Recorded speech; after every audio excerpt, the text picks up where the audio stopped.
अस्सलामुअलैकुम वरहमतुल्लाहि वबरकातुहू। मैं मुकरम खान सन ऑफ रुस्तुम खान, मैं दरगाह खलीज खान बल्लागुड़ा जागीर का रहने वाला हूँ। ये दरगाह खलीज खान में मेरी ज़मीन है 707 गज। ऐसे तो 1800 गज ज़मीन है। आजू बाजू की जो है हमारे ताया और चिचाया बेच दिए। हमारे हिस्से में जो है 600 गज आई थी। 600 गज में से हमारे वालिद जो है हमारे ताया से 186 ज़मीन खरीदे थे। उसके पेपर्स हैं हमारे पास। ये मेरे बहन के नाम पे करे थे हम लोग। ये पे 2004 में नो एंट्री है ये। मेरी बहन हैंडीकैप थे, वो ये हिसाब से करे थे कि हमें हैंडीकैप है, उनकी शादी नहीं होती, भावा जहाँ है तो ये उनकी खिदमत करना बोल के ये वो हिसाब से करे थे हम लोग। और हम लोग जो है 98 से टैक्स बन लेते हुए आ रहे हैं। तो लैंड ग्राफ पर असलम बिन अब्दुल्ला क्या है 2015 में जो है हमारी ज़मीन कब्जा करा। ऐसे तो 2005 में जो है उसका भाई ताहिर बिन अब्दुल्ला कब्जा करके जो है हमारे को पीएस में देके कब्जा करा उन्हें। 2025 ज़मीन जो है 2015 में जो है असलम बिन अब्दुल्ला जो कब्जा करके जो है मेरे को 2017 में जान से मारने की कोशिश करा। हम लोग कंप्लेंट करे तो कंप्लेंट नहीं ले रहे थे हमारा। पीएस में फिर सीपी सर को करे तो कंप्लेंट लिए। अब 2015 से लेके 2024 तक जो है 4 एफआईआर दर्ज करा मैं असलम बिन अब्दुल्ला के ऊपर। असलम बिन अब्दुल्ला, ताहिर बिन अब्दुल्ला, महसन बिन अब्दुल्ला, शोएब बिन ताहिर, ये 4 लोगों के ऊपर एफआईआर दर्ज है। आबेद रौडी।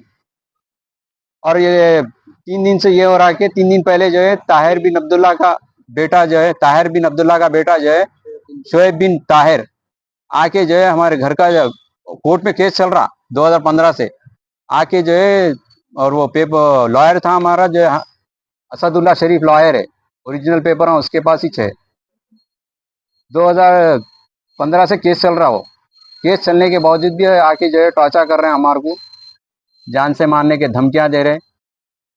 और 2017 में जो जान से मारने की कोशिश करे मेरे को, उसके ऊपर एफआईआर दर्ज हुए सो है मेरे पास। अभी 3 दिन से जो है ताहिर बिन अब्दुल्ला आके जो है तोड़ दिया, वो लॉक तोड़ के अंदर घुस के जो है शोएब बिन अब्दुल्ला मैं कई को कर रहे बोल के बोले तो मैं खरीद लिया हूँ बोल रहा। किससे खरीदे वो तो हमारे तारे भाइयों से खरीदूँ बोल रहा हूँ।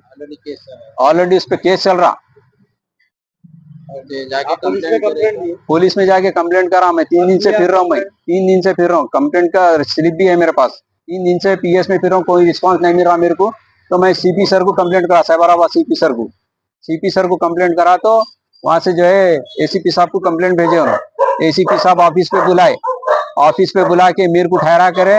वो लैंड ग्राबर को जो है बिठा के जो है प्यार से बात कर रहे, मेरी सुन रही नहीं, उसी की बात सुन रहे। तो एसीपी साहब क्या बोले आप? एसीपी साहब उधर की बात कर रहे हैं, अपनी बात कर रहे इसने उन्होंने जजमेंट कर रहे हैं। उन्होंने खुद बैठ के जजमेंट कर रहे हैं ऑफिस के अंदर। क्या बोल के जजमेंट कर रहे बोले तो मैं बोला ऑलरेडी कोर्ट में जब केस चल रहा तो तुम कैसा खरीदते बोल के पूछा। तो एसीपी साहब मेरे को बोल रहे तुम कौन होते हो बोलने वाले, बोल रहे पूरी बात उधर की कर रहे उन्होंने। सीआई साहब कुछ बोले तो सीआई साहब उल्टा मेरे को बात करे बुला के। केस ले रहे नहीं हमारा। साइबराबाद डीसीपी साहब से मेरी गुजारिश है, इन लोग को जो है अरेस्ट करिए, इन लोग के ऊपर एफआईआर दर्ज करिए। लैंड ग्राबरा है लोग, और मेरे को मेरी फैमिली को जान का धोखा है। मेरी फैमिली को कुछ भी हुआ तो ये लोग जिम्मेदार रहेंगे। हमारे को हमारा हक दिलाइए। आपसे अदबन गुजारिश है, तेलंगाना गवर्नमेंट से, असद साहब से, रेवंत रेड्डी अन्ना से गुजारिश है मेरी।